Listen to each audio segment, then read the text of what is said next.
whole thing this week was just preparation and stopping the run and protecting the quarterback. We knew we could eventually get the run going. We changed backs, of course, just giving everybody a shot. Everybody's got a shot. I think Charlie started. Everybody started at least once this year, and I think that's fair. That's fair to do. But the young men responded. I was on them not just about football, but about life, and especially the seniors getting prepared for life and taking advantage of opportunities that you have right in front of you. And this was a tremendous opportunity to start a run that we want to go upon. So I'm proud of the young men. I'm proud of the staff as well as the support staff. We got a tremendous support staff as well.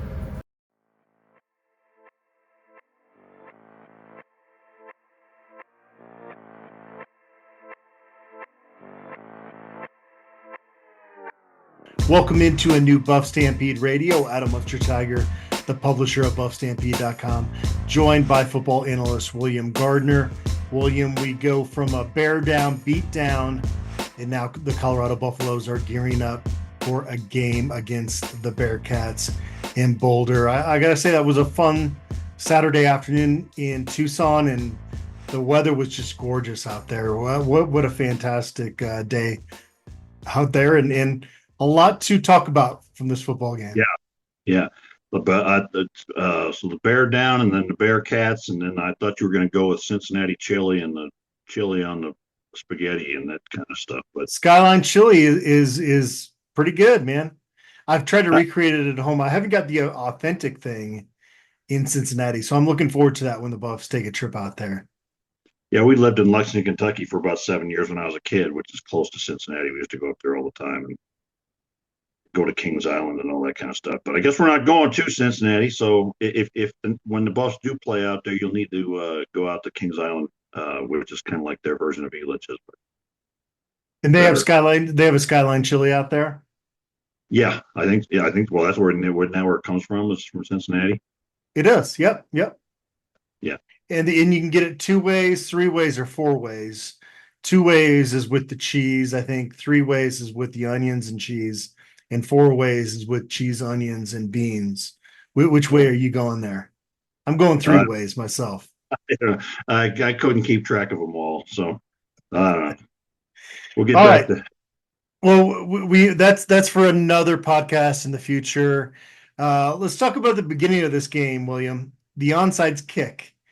That was dangerously close to being recovered by Arizona, but good on Colorado. You know, the coverage team there, number 26. That's not Brandon Hood, right? That was a skinnier guy than Brandon Hood. I don't know. That's what they, it was 26 for sure, and they said it was Brandon Hood, but I couldn't tell. They never saw the back of his jersey, so I don't know who it was. If you look, he showed more initiative to go get that football, because that Arizona guy, had he attacked the ball, number 9 for Arizona, he maybe could have gotten that. Yeah, because I was just watching that again, and really it goes down to who wanted it worse. But then, I think we talked about the last week that every team I coached, I always coached the kickoff coverage team, and so we worked on the onside kicks. And when I had the onside kick team, or if even my onside kick team was normally the same team, but when we would do the kick over there, I would always drill home that you gotta want that ball more than the other guy, and so I never did the kick return team, but that was always the first thing you drilled home into them was you front 5 guys got to make sure the ball goes over your head before you turn and run. So I don't know, it was I think it was a move by Arizona's coach. I think he figured he's going to have to do some things as outmanned as they were to try to take chances and stuff. So it's a gutsy move. I don't know how much of a difference it makes in the long run, even if you do recover it, but we recovered it. And I thought it was interesting that Coach Prime afterwards took a little offense to it, like it was a lack of respect. So, yeah, I don't think that was – he was just saying, hey, you don't think we're prepared. We prepare for these things. It wasn't necessarily like an anti Brett Brennan thing, I don't think. No, But no, I didn't. I didn't. Yeah, I mean, that's what I heard him say is like, like it's you don't respect or prepared. But I kind of took it the opposite. It's a matter of respect. Like we can't stand up to you guys. We're gonna have to try some different things to stay in this game. Is sort of how I looked at it. But we always talked about it. Never had a head coach with the guts to do it. Colorado had a very nice third down completion on that opening drive to LeJohntay Wester, and it helped set up Colorado's first touchdown of the game. William, you broke down Isaiah Augusta's touchdown run, and we're going to get to that on the other side of this commercial break. But we got to remind you that Buff Stampede Radio is brought to you by the Hungry Toad, which has been bringing a taste of England to Boulder since 1991. At the Hungry Toad, they serve up hearty homemade fare from their scratch kitchen, paired with a brilliant selection of British beers. They are the perfect spot for friends and family to gather, relax, and enjoy the warm, welcoming atmosphere. And if you're mad for football, so are they. Whether it's the American gridiron or European footy, they proudly support CU football and CU women's soccer. The Hungry Toad, Boulder's local pub that's not on Pearl Street. William, our guy there at Hanson Rada has invited us to the Hungry Toad, and we got to get up there. That's got to be there's a bye week coming up. I don't know what your schedule looks like next week, but maybe we could fit that in. Maybe we should do that for our. I saw on the board last week that there were quite a few people said they would show up if we had a live podcast with questions allowed and such. So I think people would show up and have fun. What'd you say the boss's name is? Hanson Rada. I thought you were going to say Handsome Rob, which is I think a character played by Jason Statham in a movie I saw. Okay. It was an English. Maybe we'll call him that. Handsome Rob. It's all checking out. Today's episode is brought to us by Macaulay Capital Fractional CFO Services. Is your business looking for financial guidance and support, but not yet big enough to hire a full-time CFO? Well, we have a solution for you. Hiring a fractional CFO who can work with your business on a part-time basis. You get the benefit of having a seasoned financial expert on your team without the commitment or expense of a full-time hire. And here's the best part. It's likely that a partnership with Macaulay Capital will be a win-win situation, meaning that your business will make more money from the guidance of a fractional CFO than the total cost of partnering with us. For more information or to set up a meeting, please visit MacaulayCapital.com. That's MCCAULEY Capital.com. So this is the first CU touchdown against Arizona, which is what I would call an outside trap play to Isaiah Augustov.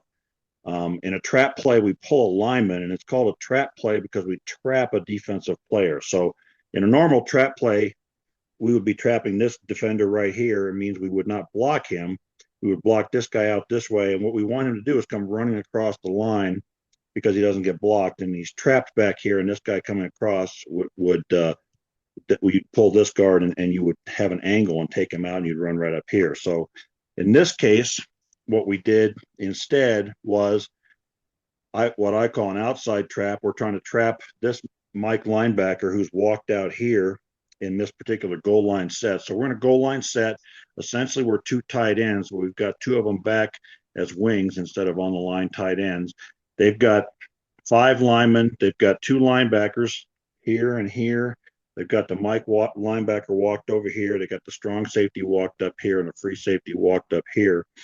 And what CU does is everybody on the line, the advantage of pulling linemen is that you get good angles for all 5 of your linemen. So here you see that the right guard will block down on that defensive tackle, and he's got a good angle.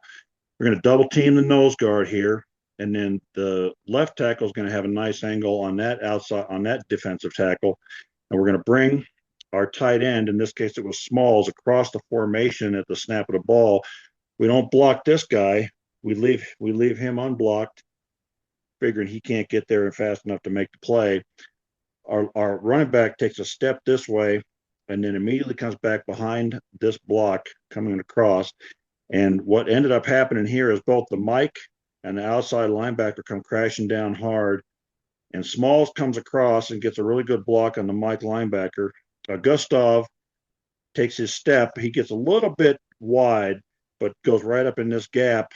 And this strong safety can't crash like a linebacker because he's got to respect the possibility that this tight end could go out here on a pass play. So what he ends up doing is kind of shifting out this way a little bit and takes himself out of the play, which is what you expect him to do defensively. So we get a good, we end up with a nice play against a really well set up defense here, and we get good angles. And these two guys come straight across. The tight end takes out the mic, and the outside linebacker goes too far upfield, and the play goes inside of him, which is what you're expecting anyway. This outside linebacker over here almost gets down and makes the play, but Gustav is the play hits fast enough that Gustav is able to get right up there and score a touchdown on this play. So that's really the whole point of why we pull linemen, is to get those. In this case, it wasn't necessarily a pulling lineman; it was a pulling tight end. But what we're looking for is to get good angles for blocking for every single lineman, and then we bring across that one pulling person. In the case of a counter, we bring two, and then they get this guy to come across. And the point is, you create lanes. If you look here, you create a lane here, and then this guy comes across, and you seal him, and you have a good lane there for your running back to run through. And in this case, it worked perfectly as executed, and we got a touchdown.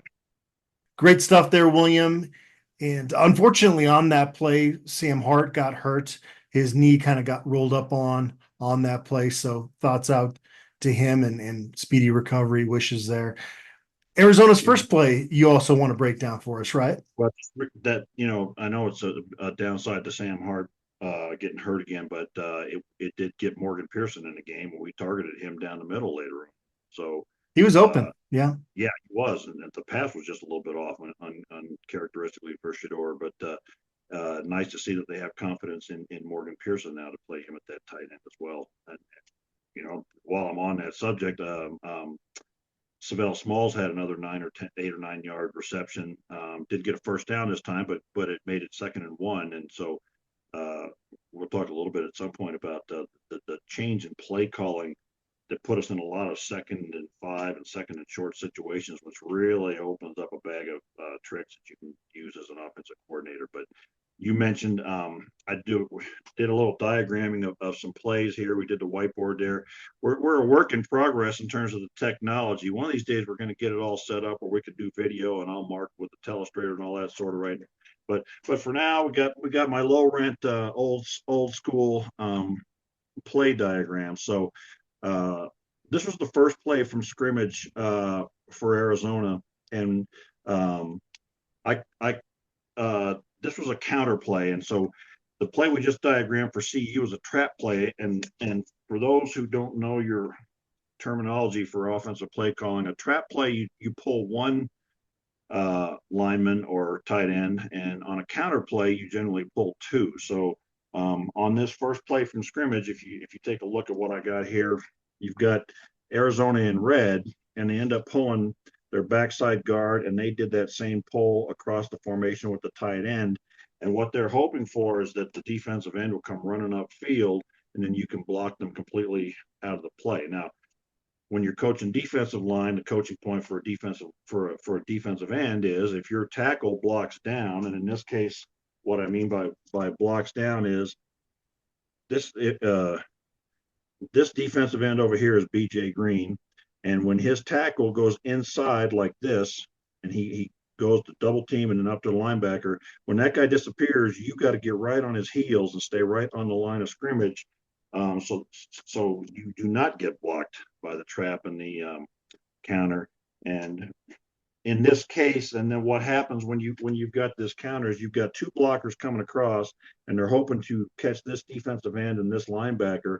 So the first blocker will take whoever shows up first, and the second blocker is going to turn up on that linebacker. So this is Nakai Hill Green, and what they both did was as perfect an execution of a defense against a counter as you could do.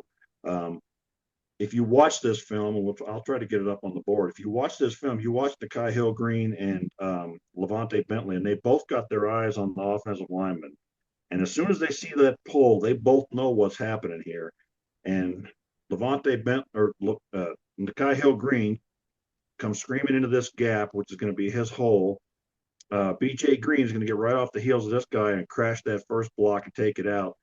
Nakai Hill Green is right in here to close this hole. And then in what I call truck trailer, if you watch this, you'll see what I mean, where this linebacker leads and this linebacker comes along behind him. And we used to call that truck and trailer. Truck leads the trailer, and the trailer comes over here. So Levante Bentley is out here in case it bounces outside. And with my little high tech drawings there, I hope that helps illustrate a little bit. And I think this will be relevant against Cincinnati because one of the things they try to do on offense is suck those defensive ends upfield and trap and counter them. So the way that Coach Dancy has trained our defensive ends and the way that Coach Hart has trained our inside linebackers, they're playing those things very well. And if you just go back and if you've got the video of the game and watch that very first play and slow it down a little bit, and I'll try to get it up on the board, you'll see what I'm talking about in terms of the very fundamental. And the reason I want to put that play up there is it really shows how fundamentally sound our defense is. And it's not just having,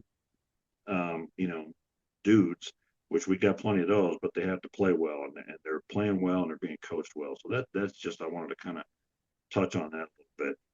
And like I said, we'll keep working on the technology on this and get up with the 21st century someday. There were a couple linebacker tackles early in this game that if you were going to put together a video and call it linebacker porn, I feel like Manu's tackle right before Jalen Miller's first collegiate touchdown, that play before. I mean, Augusta's momentum would have carried him into the end zone, it feels like, against 98% of linebackers. And that was such a beautiful tackle. And it was tough to see him go down. It sounds like he's going to be out for the rest of the season. And that was a beautiful play. And then Nakai Hill Green, same thing. It was right before U of A's, their only touchdown of the game. Similar thing. It was like stopped him dead. Just the technique on both of those plays was unbelievable linebacker play. Yeah, and I saw a photograph that somebody got from behind the play, and Nakai Hill Green is low and he's extending up through him and his legs are driving, and it's just you would show that to kids in high school and say, this is how you tackle as a linebacker. Fill a hole, you square up to the hole. And so when I talk about square to the hole, this is square to the hole, and this is shoulders turned, right? Okay, so you square up in the hole and you put your face mask, and we always teach them, put your face mask right on their chest, and that way you won't hit with the crown of your head, get injured, get a penalty. So if you bow your neck and you lead with your face mask, then there's no way that you can hit with the top of your head. So just little fundamental teaching points that I'm seeing every week from this defense that tells me that Livingston and his coaching staff are so fundamentally sound, right down to the smallest little details, and it's really kind of beautiful to watch. How about LeJounte Wester in that first half? He has become kind of the safety valve, it seems like, for Shedeur, like where if there's any question, just look LeJounte's way, because he has been so fluid with his routes. We still haven't really gotten a chance to see that punt returning ability that he has, but he was over 100 yards in the first half, his first 100-yard game as a Buff. Didn't get his touchdown in that game, but it was pretty impressive. He also drew 2 penalties too. That doesn't go on the box score. Right, and that comes from technique as well. Wide receivers have technique just like anybody else does, and I think with Travis Hunter not really available this week, I think that Shedeur has gotten a great deal of comfort with LeJounte Wester, and Jimmy Horn just didn't seem to be quite back yet either to me. Like he just in a couple nice returns at least. Yeah. No, he was very good in the punt return game, but he had that one drop pass and then just didn't quite seem to be fully in the flow as a wide receiver. But LeJounte Wester picked up the slack, and the other thing that was kind of fun to see was all the young guys. Seeing a lot of Jordan Onavohe and I think we saw a lot of Draylon Miller, and so a lot of guys stepped up and took some playing time, and there's another position where they did some interesting substitution, which I'm sure we'll get to. But a lot of different guys got in the game, and I think that has a lot of value. People on our board were talking about that it helps with transfer portal, telling guys they'll play, but more importantly, it helps you develop depth for later on in the season. So I'm sure I know you guys noticed, and I saw you talked about it in your post game with Brian about the offensive line rotation, and it was pretty clear that what they were doing was changing out those two guards by quarters. So the starters were Tyler Brown, and Bream Harden. Yep. Yeah, and then Khalil Benson and Justin Mayers. Yep. For the second quarter and the fourth quarter, and I wanted to have time to try to go back and break it down and see which one was more effective. My gut from just watching the game live was that Mayers and Benson were more effective, and I would expect that to be the case. But a lot of people were talking about the reasons why they would do that. One of them, I think Coach Prime mentioned something about getting lots of guys to playing time and keeping guys happy. But I think probably the more important thing for Phil Loadholt is that he's got 4 guards and he likes them all, and he trusts them all, and he wants to see who can play when given the opportunity. So, you give him different opportunities and see who does the job, and probably at some point he'll settle on 2 as the 2 that are primary. But you're again developing that depth. So, what about center? What are your thoughts there? Obviously, Hank Zelinskas had a few snap issues. He's been you've been high on him. I think he's better than maybe he's gotten credit for this season. Kind of similar to Shiloh a week ago. And it's not to that extreme. I'm not trying to say that, but I'm just saying you don't give up on guys that have shown as much potential. No, and I don't think Loadholt did. And I just went back, literally just finished before we started doing this podcast, and I watched the game entirely with an eye on the centers. And I got to tell you that Hank Zelinskas had a hell of a game. Aside from 3 plays, he had the one penalty with the illegal snap where he moved the ball first, and then he had the 2 bad snaps. Might have been a 4th one, I can't remember. But there was 4 or 5, yeah, that I counted in the game. I don't think it was 5. I think maybe there was 3 or 4 at the most. But aside from that, he was super effective and played very well. And I think he started to have more troubles in the third quarter for some reason. And I don't know if something happened at halftime or what was going on or what have you. But in the first half particularly, he had the one early snap, and aside from that, I had him grading at close to 90% in the first half. Mm-hmm. So he played really well. He was very effective against. They have a couple of big nose tackles. Maybe not the most athletic or talented guys, but he's shown he can do well against big guys. And so I thought Hank did a really good job for the most part. He played 57 snaps, so even if he had 5 bad plays, that's still a pretty good percentage. But that's why it sucks to be an offensive lineman, right? Yeah, you're only noticed on those 5 plays. Right. If there's 3 sacks in the game, hey, the offensive line sucks. Okay, well, whatever.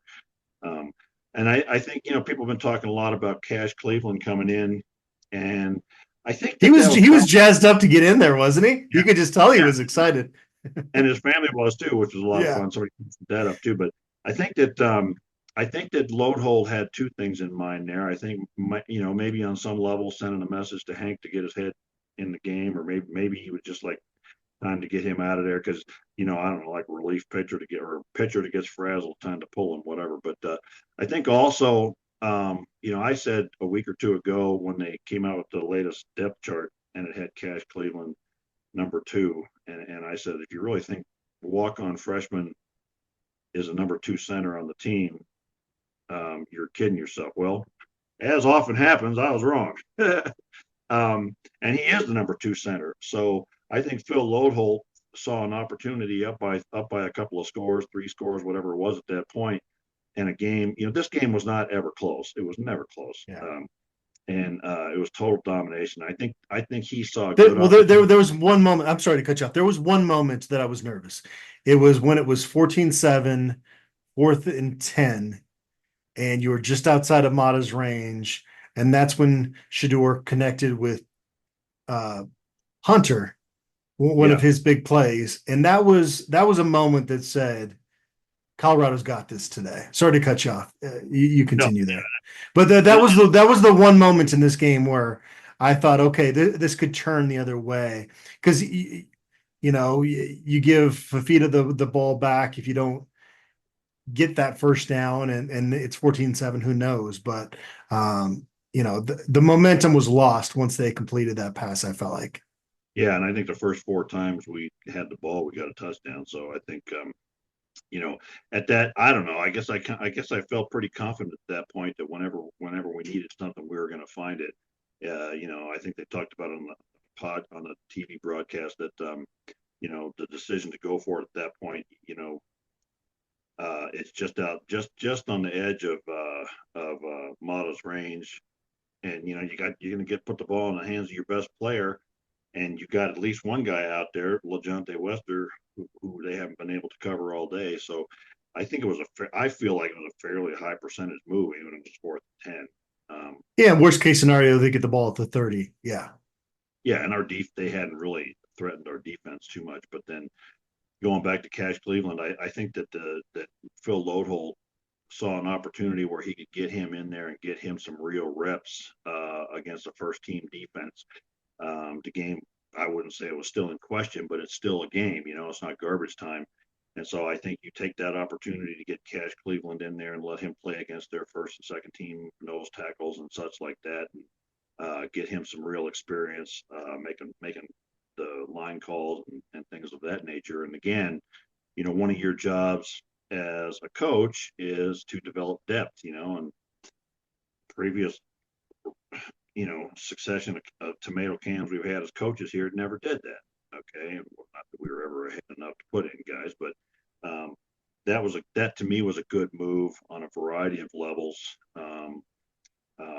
And most importantly to me is to get Cash Cleveland some real game experience in case you actually do need him down the road. And I suspect that if something happened to Hank Solenskis and he wasn't going to be out for a whole game or a couple of games, I suspect that Tyler Brown would take that center spot, and Justin Mears or something like that would play one of those guards. But I don't know. That's just me guessing.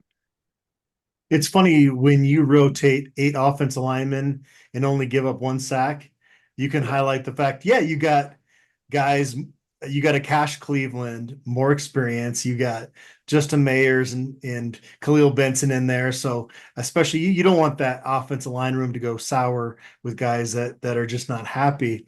Right. If you rotate 8 offensive linemen and give up 6 sacks in a game, the discussion's a little bit different, right? Yeah, you're gonna get roasted. But people have always heard the sort of old truism, I guess, in football is that offensive lines need to play together to have continuity to get better. But what they really need is to trust each other, and what that means is that that guy next to you knows his assignments, can handle the physical part of it, and can do his job. Right? You don't have to have him next to you every play to know that.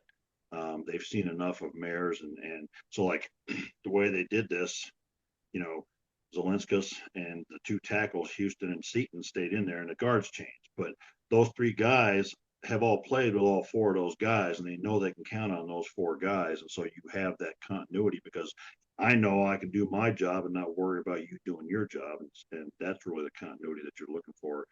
You don't necessarily have to play every play next to each other. You just have to know that guy knows what he's doing. So I thought I liked it. I appreciate it. I like seeing those guys play, and see if he continues to do that or if that was a one-time off. But I think he's got 4 guards that he likes, and he wants, like you said, keep them all happy. And if anybody separates themselves from the other 2, they'll be the ones. The edge guys were pretty happy after Saturday's game, I'm sure. It was funny. Samuel Okunlola, I can't remember if it was a personal foul or a late hit penalty he got hit with early. And I had a chuckle. He just ran right to the bench and sat down. He was I like, saw it "Yeah, wait yeah, by yeah. himself. I know Yeah, I'm in the doghouse right now. I'm just going to put myself over here." yeah. He comes back, 2 sacks, and obviously Keaton Wade. Brian and I, after the game on our video, called it the Keaton Wade game because this is a young man that transferred in, got hurt, and we hadn't seen a second of him, and he just comes off the edge early in the game with one of the early game's big plays, and got another sack later. Nikai Hill Green got a sack. BJ Green got a sack. Who am I forgetting in there? That was part of the sack Uh, party. Arden Walker, can't forget about him. So but that first sack by Keaton Wade is something we should discuss too, because it was something new that Livingston has done, and that was he did a three-man stunt loop, and what I mean by that is the two defensive tackles slanted hard across the formation and drew all the linemen with him. And Keaton Wade was the defensive end on the right hand side, and he looped. He'll take one step forward, jab step we call it, and then he loops around to the other side. And there's no lineman there because they've all gone with two defensive tackles. And it just so happened that Keaton Wade, BJ Green almost had the sack, but he flushed Fafita out, and Keaton Wade was right there to take him down. So I like seeing Livingston start to throw some of those stunts and loops and games at other teams that we've seen. And people may say, well, why didn't you do that before? Well, it's about timing, and you got to practice it. And you're not, and if you're a first year defensive coordinator with all these guys, you haven't had enough reps with them to be ready. Now they have. And I think we're going to see a lot more of that from Livingston moving forward, because now I think it was Amari McNeil, and I can't remember who the nose tackle was, probably Barnes, but they did a great job dragging that line down, and then Wade just rolled around to the other side. So it was fun to me to see those kinds of things coming from our defense, because they've been thrown at our offense enough. Will Shepard's TD catch was so good that they didn't think it was possible initially. They had to go back to review.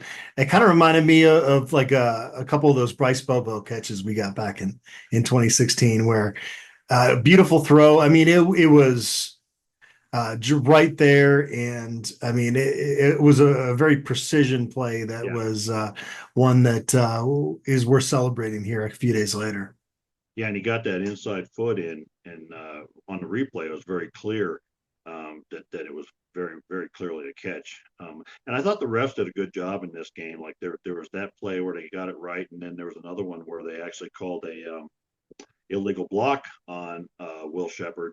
Yep. And then they turned around and said, no, that was a legal block that he pulled back, just enough to not make it illegal. And so the other thing his catch reminds me of is 40 years watching this game, and I saw first in that game, and that was a receiver getting his hand in bounds. The Arizona receiver on one of those catches, I think he got upside down, and he got his hand in bounds before he fell out of bounds. That was a completed pass. So I've never seen that happen before. Yeah, it was an entertaining game, especially if you were a Colorado fan. Tyler Loop, Arizona's kicker, he made William, I saw this with my own eyes. He made a 77-yarder in warm-ups. And when he missed that 50, it was a 50+ yarder. That thing almost went over the back net. He's got a leg. It didn't go in. It didn't count, but just right. It's like almost like a Mason Crosby leg strength thing. Now he's got to work on the accuracy a little bit, but I remember when Mason was at CU, he would kick those 70-yarders in practice, and everybody's jaw would just drop because it was so fun to watch. Right. That kid has a cannon for a leg. Yeah, and they said that on the as he was lining up for his one field goal, they said that on the broadcast that they'd watched him kick that kick in the warm-up. Did they? Okay. Yeah. Michael Welch had one carry sidelined after that, so hopefully this hamstring thing isn't something that keeps him sidelined, periodically through the rest of the season. I was impressed with Augustov. I know his yards per carry average, I think it was 3.8, nothing crazy, but just their emphasis on the ground game, you could see take the pressure off Shedeur Sanders. He didn't have to have a perfect performance out there for them to, be able to move the football and score. Well, and you take one of those was a 2-yard touchdown, so that obviously that's going to bring your yards per carry down. But there was one play where he picked up 9 yards, where he had about 4 defenders on him at 4 yards, and he drug and pushed and shoved for five more yards with 4 or 5 guys hanging on him. And when I looked at the stats, what stood out to me is he had no losses. So he carried the ball, I think, 14 times, and not one of those was a negative play. So that's what I think Augusta gives you, is you're going to get positive yardage with him because he always falls forward, and he's quick to find the hole, and he's quick to hit the hole, and he drives through it, and if you need 3 yards for the first down, he'll get you 4. So I think he's very effective, and I think that they also changed up their play calling enough. And on the whiteboard, I talked about the reasons why you pull linemen back and forth to get good angles and to get lanes to run through, and they did a lot more of that in this particular game. We still have that sort of a triple option. They run this RPO where he can hand off up the middle, or Shador can run, and he actually scored on that play. Or he could throw to the receiver who goes out into the flat, and that I like the design of that play, but I also like some of the more traditional, pulling and counters and things like that. We did some of that, and again had very effective results with it. But we had about 150 yards rushing. Now a lot of that came on 2 carries, one late by Charlie Offerall and one fairly late by Dallin Hayden. Yeah. But aside from what we did was that we had a grinding running game. Aside from those 2, we still got close to 100 yards, I think, and then they had to respect it, and so they had to change their offense. And one stat I saw is that when we ran the ball on first down, we averaged 5 yards a carry. And that just changes everything for the offensive coordinator. When you're 2nd and 5, man, you got the whole playbook available to you, as opposed to 2nd and 10 or 2nd and 9. And plus now the defense has to account for that running back and running game. And so that's going to hamstring them a little bit. But and I think that's the first time we actually ran the ball more than we passed it. So I don't expect to see that every week or even again maybe, but just to have that balance of 20 or so runs, traditional handoff to the running back runs, is going to keep defenses honest. And as I look forward in the season, I think we've seen the best defenses we're going to see this season. Maybe Utah, I don't know, but so I expect to see really good offensive results here moving forward. And I think that line is getting better and getting a little steadier. And I think it's fair to acknowledge that Arizona was beat up and lost a lot of guys. Mm-hmm. So it's not going to be like that the rest of the season, just cakewalks against everybody. Well, like you said, it might not be like Kansas State again either, Right. from the other end of that spectrum. And I think whether you became a Colorado fan when Coach Prime got to Boulder, or you've been a longtime CU fan, you've got some level of PTSD, whether it's years of struggling, having 5 wins, not getting to bowl eligibility, or just simply last year blowing a 29-point lead to Stanford. I'll tell you, William, this is something I said to another reporter at halftime when they kind of brought up that Stanford game to me, when it looked like Colorado had this game in the bag, when it was 28-7 at halftime, I think, right? Wasn't that the score halftime?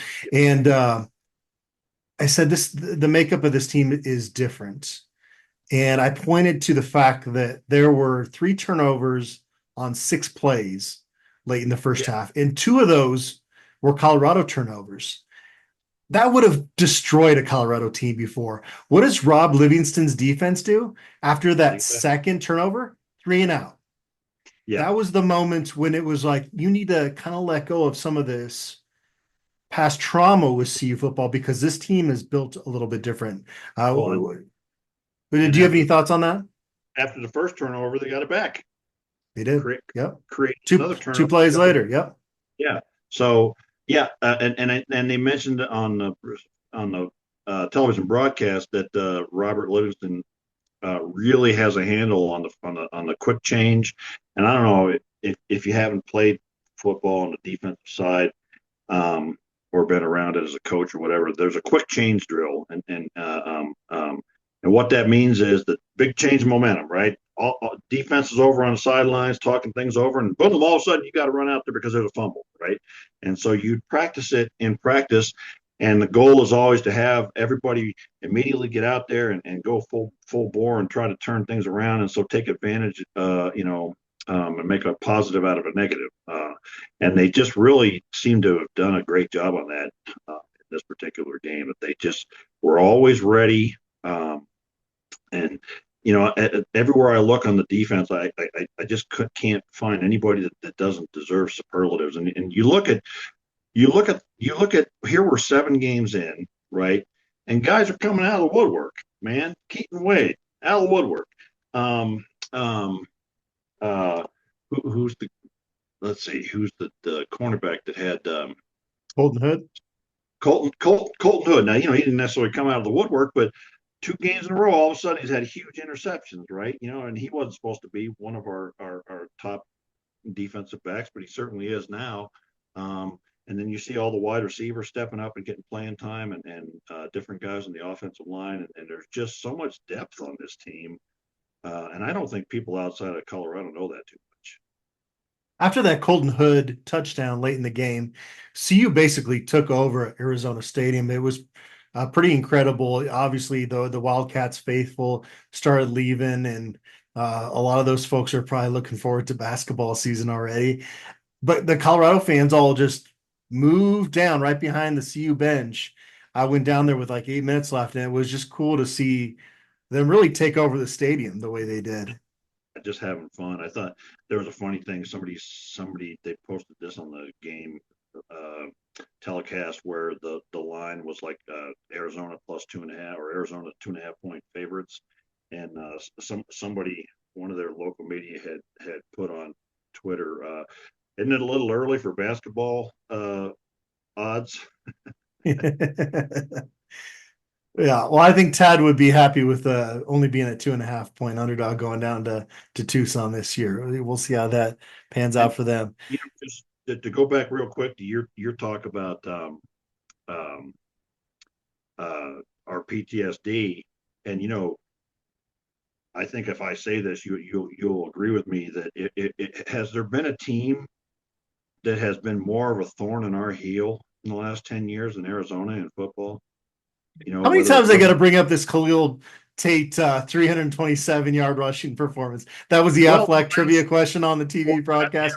That opens up some wounds right there. Right.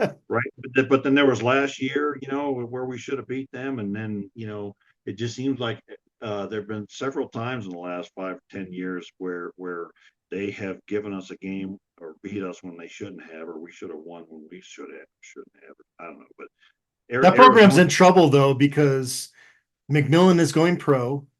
Fafita does not fit well into what Brennan's running there. And he's a very talented quarterback.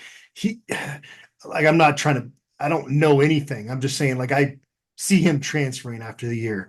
And I feel like Brennan's going to have a really hard time in that program the next couple of years. And you look at the kind of guys that they had for their visits this week, and somebody on the board, it said it looks like Darrell recruiting, and I don't disagree with them. There's nothing exciting about what they're bringing in there, but watching that O-line too, especially Wooten there for a bit, man, that was the kind of glimpses of some of the struggles CU had. That was almost UCLA level bad, wasn't it? Well, there was one series of plays, or maybe it was 2 series of plays where their left tackle got hurt right before halftime, and so they brought in their backup left tackle. And then I don't remember if it was still in the first half, but Sammy Okunlola beats him when he's at left tackle and gets a sack, right? And then for some reason they moved that left tackle over to the right tackle and put the right tackle over left tackle, because I think he used to play left tackle. And for some reason, Sammy Okunlola ends up across from him on the right-hand side and whoops him for another sack. And it's like, what the hell, man? I switched sides. You're not allowed to follow me. I kind of felt bad for him a little bit. They were doing close-ups in his helmet. It was like, he wished he could be anywhere else. I think Right. in that moment, because that's a lonely place to be. Right. And offensive tackle is so dependent on confidence, because you're not as good an athlete as those guys across from you. So it's all about your technique, and you have to trust your technique. And when you lose trust in your technique, and you're going to get whipped, and then you start reaching and leaning and whatever, and once your day goes bad, it's only going to get worse. You're not going to fix it this game, and so I didn't, if he'd have been one of our guys, I'd have been like, feel bad for that kid, but it was too much fun for us. So We already talked about Keaton Wade. His brother, Destin Wade, got to go out there as Colorado's third string quarterback to do the victory formation snaps. William, if I had texted you right before the game and said, I'm hearing both Wade brothers are going to get into this game today, what would have been your reaction to that? like we got guys named Wade on this team. Okay.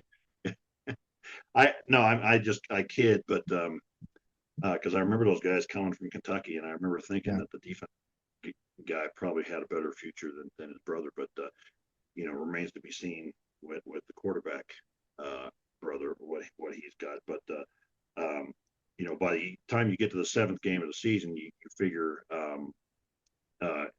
especially with the pass rush we've had the last few games, you figure that we've got it set on those 2 or 4 or 6 guys that are playing defensive end. But what it looked like to me was that there were very clearly packages that Livingston and Dancy had designed specifically for Keaton Wade. And on that first sack, for example, it was a second team defensive tackles.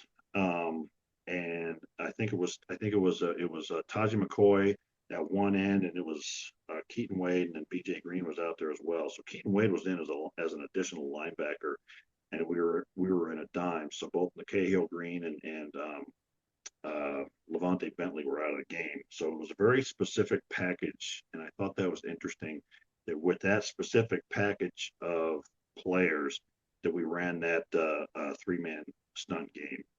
So that says to me that they had designed that specifically for Keaton Wade, which is, when you're a good coach, that's what you do. You take guys and you're like, okay, well, this guy can do a certain thing. Let's find a way for him to do it. That's what Rob Livingston said he was going to do when he took over. And I think it was only past failures with defense coordinators at Colorado that made us a little bit more cynical, but it's definitely lived up to what he promised. And it's been really fun to watch. Mentioned that the Bearcats are coming to Boulder this weekend. They're 5-2. This is going to be tough matchup. Colorado's not favored by that much. It's going to be family weekend, so it should be a good environment. Holy mackerel, William! Another 8 p.m. start. Oh my gosh. One thing I wanted to say about the defense before we move on, though, is that we talked last week about how against Kansas State it didn't have that swarming intensity. It was back. Yeah. I mean, those guys, even on the coverage units as well. Right. And even the TV guys kept saying, my God, they're hitting out there. And they kept saying, have you ever seen a game where they were hitting as much as this? And our defensive guys were just swarming and slamming people around and throwing their bodies around. And it was really kind of beautiful to watch, So I think, I don't know if, we haven't mentioned it, but we got 16 sacks in the last 3 games. Man, that's crazy. Yes, CU actually leads the Big 12 in sacks right now. Right. But that's like a CU season for much of the last 10 years, 16 sacks. That's 3 games, and I think we're just starting to turn it on, and we're I was looking at we've got if I think I'm correct when I say I think it's Okunlola and BJ Green and Taji McCoy that are all tied with 3. And I think they've all had those in the last couple of games. If they keep up that kind of a pace, we could have multiple guys. We could have a couple of them looking at close to 10 sacks before the season is done. So it's pretty exciting to look at.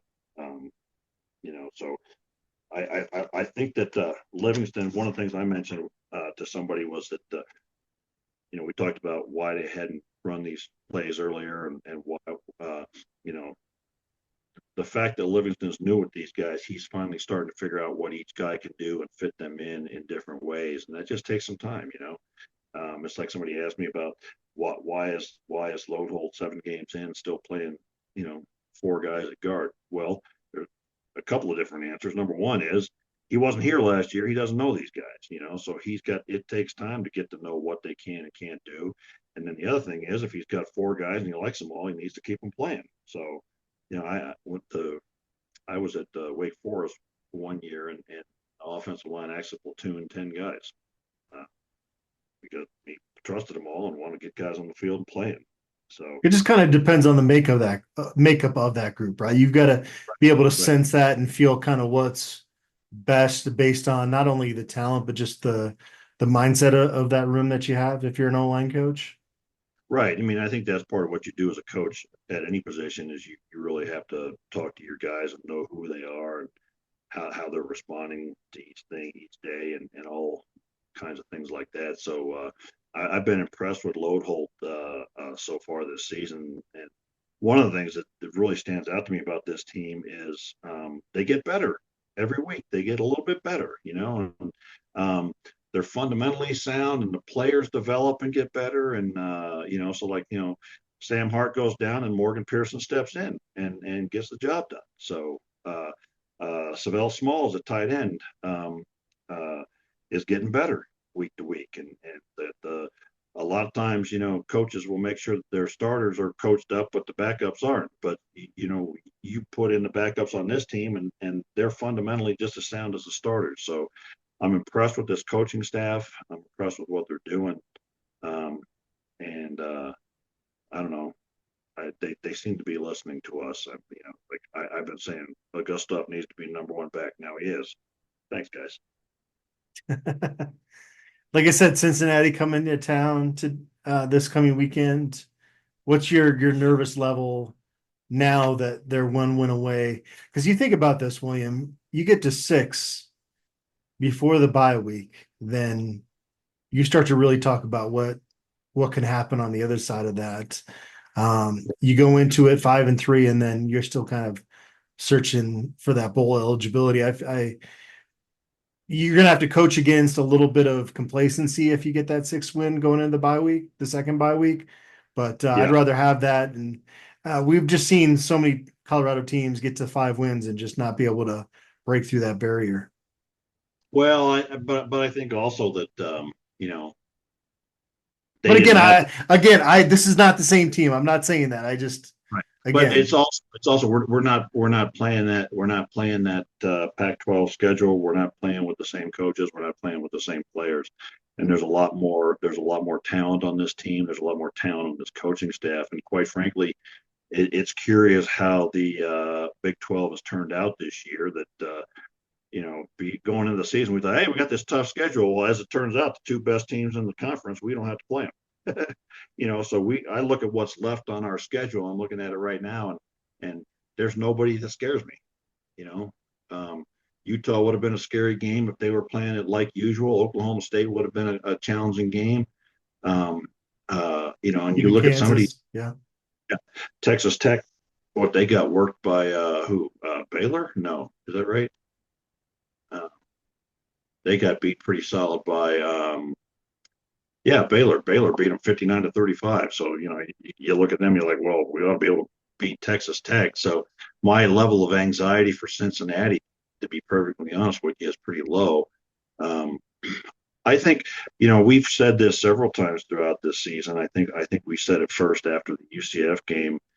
And I think I said, it's time for us all as fans and supporters to stop worrying about the other team, because if we show up and do our thing, there's not a lot of teams in the country that can beat us this year. So there's nobody on this schedule can beat us if we show up and play our game.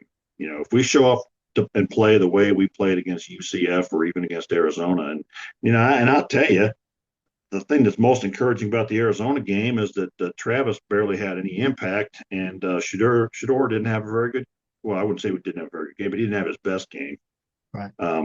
You know, and neither one of them had to carry us the way they had several times earlier in the season. And this team is starting to come around and believe in itself. So I a lot of talk all of a sudden about winning out and having 10 wins. Statistically unlikely that happens, but looking at the teams we're going to play, there's no reason why it couldn't happen. Well said. Well, we've got the roofers over here, William. We had a crazy hailstorm come through here in May, so they've been walking on the roof, and then we've got all three kiddos up there walking around, and they want tacos for dinner. So I got to get moving on Nice. that pretty soon here. It's not Tuesday, it's Tacos Monday, I guess, is what they want. So this was always fun. One of my favorite hours of the week, William, when I get a chance to chat with you about the game. And especially this Yeah. season, I feel like just being able to smile a little bit on these Yeah. recap podcasts more so than we've been accustomed to. Yeah, it would have been tough last year with things going on. Although I got to say though, man, I feel like I'm the redheaded step. Nope, I never got to take an Old West picture with you.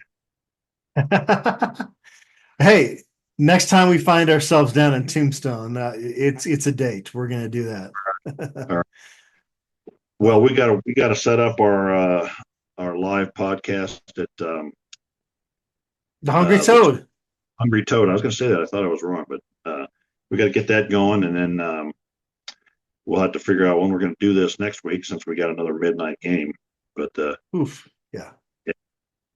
So we'll try to get that locked into both of our calendars because we got to get out to our newest sponsor, and as always, thanks to Macaulay Capital for sponsoring this podcast as well. So, William, yeah, go ahead.